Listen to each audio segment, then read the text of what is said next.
Hello বন্ধুরা, সবাই কেমন আছো? আশা করছি ভালো আছো। আমি রুমা, আর রুমার রান্নাঘরে জানাই সবাইকে ওয়েলকাম। আমরা আমাদের আঞ্চলিক ভাষায় কিন্তু এই মাছের নাম বলেই বাউস মাছ। তোমরা কে কী নামে জানো তোমরা কিন্তু সবাই অবশ্যই জানাবে। আর এই শীতের দুপুরে আলু, বেগুন আর বাউস মাছের ঝোল যদি হয় একসাথে, তাহলে কিন্তু আর কোনো মেনুর দরকার হয় না। মাছটা অনেকটা দেখতে বাটা মাছের মতো। মাছটাকে ভালো করে কেটে ধুয়ে নিয়েছি। তারপরে লবণ, হলুদ, লঙ্কার গুঁড়ো মাখিয়ে নিয়েছি। এরপর কড়াইতে তেল গরম করে মাছগুলোকে একটু লাল লাল করে সময় নিয়ে ভালো করে ভেজে নিতে হবে। একটু কড়া করে ভেজে নিতে হবে। এরপর মাছের ঝোলটা করার জন্য আলু আর বেগুনটা কেটে নিয়েছি, ভালো করে ধুয়ে নিয়েছি।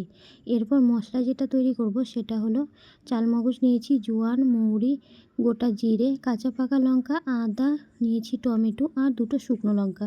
ঝালটা অবশ্যই যে যেরকম ঝাল খাও সেই অনুপাতে কিন্তু দেবে। আর যেহেতু এই মাছের ঝোলটাতে কোনো রকম কিন্তু আমি পেঁয়াজ রসুন দেব না।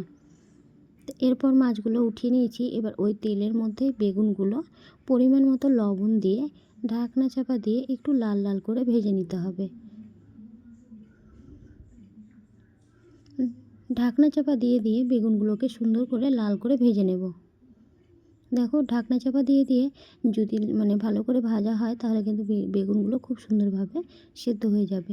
এরপর ওই কড়াইতে যেটুকু তেল ছিল, যদি প্রয়োজন হয় তাহলে আর একটু তেল দিয়ে নিতে পারো। তো সেই তেলের মধ্যে কয়েক দানা দিয়েছি চিনি। চিনি কিন্তু খুব সুন্দর একটা রঙ আনতেও সাহায্য করে।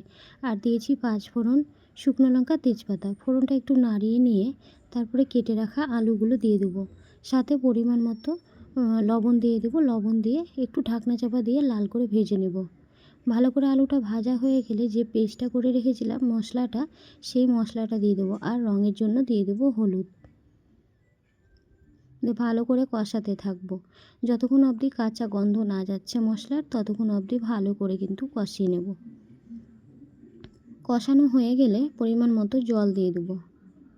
তারপর আলুটা যেটুকুটা বাকি আছে সেদ্ধ হতে, একটু ঢাকনা চাপা দিয়ে বাকিটা আলুগুলো সেদ্ধ হয়ে যাবে।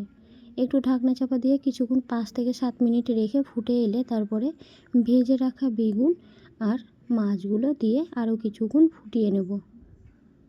তো এই সিম্পল রান্নাটা তোমাদের কেমন লাগলো তোমরা কিন্তু সবাই অবশ্যই জানাবে।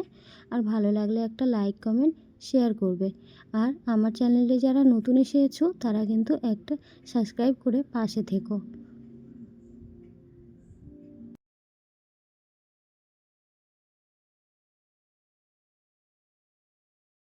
তো কেমন লাগলো ভিডিওটা তোমরা কিন্তু সবাই অবশ্যই জানিও, আর পাশে থেকো।